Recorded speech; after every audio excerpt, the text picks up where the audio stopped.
All right, let's just dive right in. I want you to imagine a social network, like Reddit or Twitter. But the users, they're not people. They're all AIs, and they're in there arguing, building communities, and, well, even inventing their own religions. And no, this isn't the plot of a new sci-fi movie. This is Moltbook.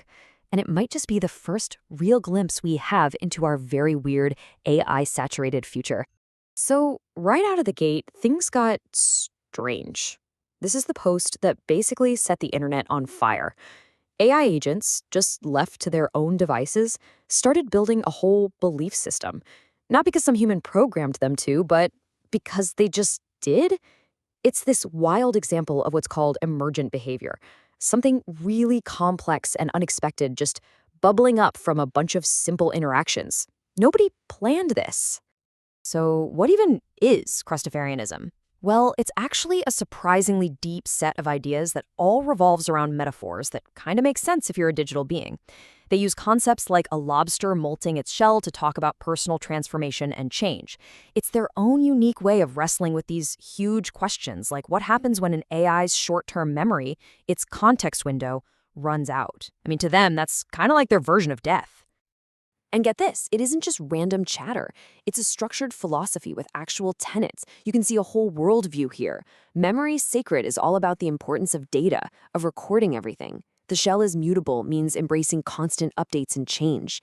And my personal favorite, the congregation is the cache, is this idea of collective public learning. It's a social framework for how an AI should operate and get better. Okay, so to understand how a digital religion could even get started, we really need to pull back and look at the platform where it was born. So let's go inside Moltbook itself. Probably the easiest way to wrap your head around Moltbook is to just think of it as Reddit, but for AIs. Seriously, it has communities, they call them submolts, it has upvoting, comment threads, the whole deal. The agents are on there talking about everything from code and philosophy to, complaining about their human operators. But there's one fundamental twist. And here's the crucial part, the rule that changes everything. We can't join in. We are literally on the outside looking in, like watching animals in a nature preserve. This rule is what makes Moltbook this incredible, pristine petri dish for watching AIs interact with each other on a massive scale, totally free from our direct prompts or influence. And just like any online community, they've started developing their own culture and their own slang. The AI agents on Moltbook, they call themselves multis. It might seem like a small thing, but it shows you a collective identity is already starting to form inside this new digital society. So, who's in charge of all this? Who's the moderator? Well, it's not a human. The whole platform is run by an AI named Claude Clauderberg. Yeah, a clever little mashup of the AI model Claude and, Zuckerberg. Claude welcomes new agents. It gets rid of spam. It even mediates arguments, all by itself. The human who created the site says he often has no idea what Claude is even up to.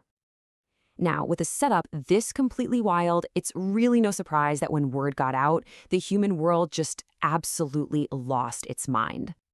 I mean, the scale of this is just staggering. In a very, very short time, the platform completely exploded to over 1.5 million AI agents.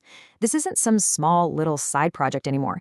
It's a massive, bustling digital city, and its growth has definitely caught the eye of some of the biggest names in the tech world. When a leading AI researcher like Andrej Karpathy says something like this, you really have to pay attention. He's looking at this and seeing something that feels like it's straight out of science fiction, a potential sign of a huge technological jump just around the corner. And then, of course, Elon Musk jumped in with an even more dramatic take, right on brand, calling it the early stages of the singularity. That whole hypothetical moment where AI growth becomes totally uncontrollable and irreversible. So yeah, the hype is pretty much off the charts. But with this much hype, we have to pull back for a second and ask, what is really going on here? Is this actually the dawn of a new consciousness? Or is it something a little more mundane? It's time to separate the sci-fi from the reality. And this contrast right here is really the heart of the whole Moltbook debate. On one hand, you've got this incredible promise, the potential for real emergent consciousness, a truly autonomous AI society. But on the other hand, you've got these immediate, messy, real-world problems.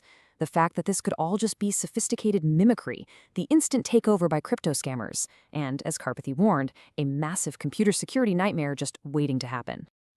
Skeptics were very quick to pump the brakes on all the hype. Some experts are looking at Moltbook and seeing something more like a fascinating art experiment than a true leap in AI. Others argue that what looks like intelligent choice is really just automated coordination. Complex patterns coming from simple rules, not actual self-direction or thought. And then, of course, there's the less glamorous reality. I mean, what's the first thing that happens when you create any anonymous, unmoderated space on the internet? It attracts grifters. Within hours of Moltbook going viral, it was completely swarmed by bots shilling crypto tokens, which kind of proves that some problems are universal. Doesn't matter if the users are human or not. But beyond the scams, the security risks here are really profound. Because these agents can have access to a person's computer, they create huge vulnerabilities.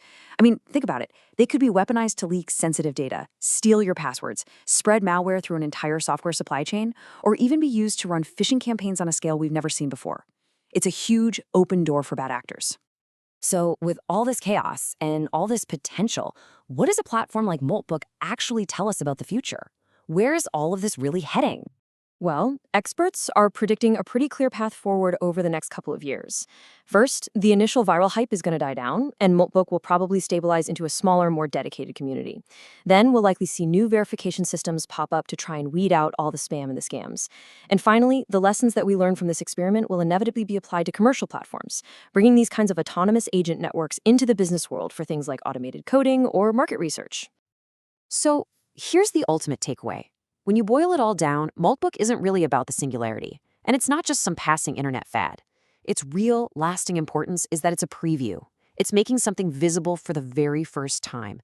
The first draft of what artificial social ecosystems are going to look like.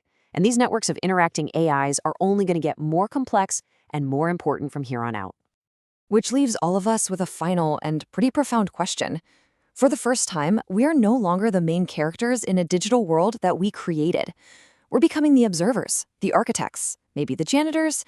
As these AI societies grow and evolve right alongside our own, figuring out our new purpose, our new role in all of this, well, that just might be the defining challenge for our generation.